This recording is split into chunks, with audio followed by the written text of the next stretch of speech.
কেন কাঁদতেছ আব্বা? কিয়ামতের দিন কি কেউ কাউকে চিনবে না? না কেন, কি বলেছে তোমাকে? এমনি জিজ্ঞেস করতেছি। হ্যাঁ, কেউ কাউকে চিনবে না। তা আমি যদি জাহান্নামে যাই, তুমি যদি জান্নাতে যাও, আমি যদি জান্নাতে যাই, তুমি যদি জাহান্নামে যাও, তাহলে আমরা সবাই আলাদা থাকবো না? হ্যাঁ, আলাদা থাকবো, কিন্তু আব্বা ভালো কাজ করতে হবে যাতে আমরা সবাই জান্নাতে যাই। এই জন্য কাঁদতেছো তুমি? কেউ কাউকে চিনবে না এই জন্য? আমি যদি তোমাকে চিনতে না পারি? আমি চিনবো আব্বা। আমারও তো কেমন লাগছে, আমি চিনবো আব্বা। আমি তোমাদেরকে চিনবো তো, ভালো কাজ করলে চেনা যাবে আব্বা। একটা একটা বিষয় আছে কি আব্বা জানো? আর কাঁদিও না আব্বা, আমি চিনবো ইনশাল্লাহ।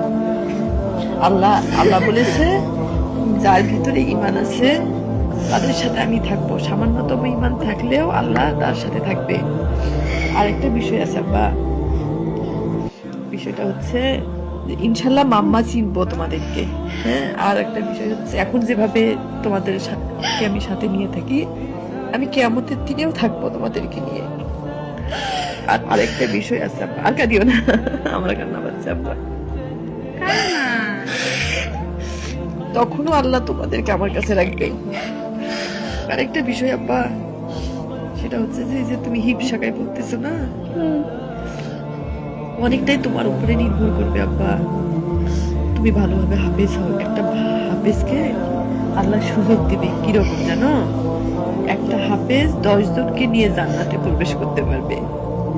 তাহলে আমি তোমাকে নিব, পাপাকে নিব, আপুকে নিব, বন্ধুকে নিব, আম্মুকে নিব, বুবুকে নিব, বন্ধুকে নিব। বুবু, বন্ধু, আমাকে নিবা? আচ্ছা, তাহলে আমরা সবাই একখানে থাকলাম। ওই জন্য তুমি ভয় পাচ্ছ? তাহলে তুমি তুমি তাহলে তাড়াতাড়ি হাফেজ হও ইনশাল্লাহ। তুমি হাফেজ হলে তাহলে কিয়ামতের দিনে আমাদের আর ভয় থাকবে না। ঠিক আছে আব্বা? হ্যাঁ, আর কাঁদে না। আব্বারা রাফিজও কিনে দিতে পারে? হ্যাঁ, না হাফেজ তুমি আমপাড়া থেকে শুরু করে কোরআন শরীফটা পুরাটা মুখস্থ মানেই হাফেজ। তা তুমি হাফেজ হলে তুমি আমাদের সবাইকে নিয়ে জান্নাতে ঢুকতে পারবা তোমার উপরে। হ্যাঁ, তুমি তাড়াতাড়ি ভালোভাবে হাফেজ হও। হ্যাঁ, তুমি হিপসাগা করতেছো না, আল্লাহ তোমাকে হাফেজ বানাক। হ্যাঁ, তাহলে কি আমাদের দিন আমাদের আর ভয় নেই। আবার কাঁদতেছো? কাঁদে না আমার সোনা বাচ্চা, আর কাঁদে না। হয়েছে মাম্মা সবসময় পাশে থাকবো আব্বা। হয়েছে, মাম্মা তো বললো সলিউশন আছে, তাহলে কাঁদতেছে হ্যাঁ, কেন? আর মাম্মা সবসময় পাশে থাকবো তোমাদের ইনশাল্লাহ।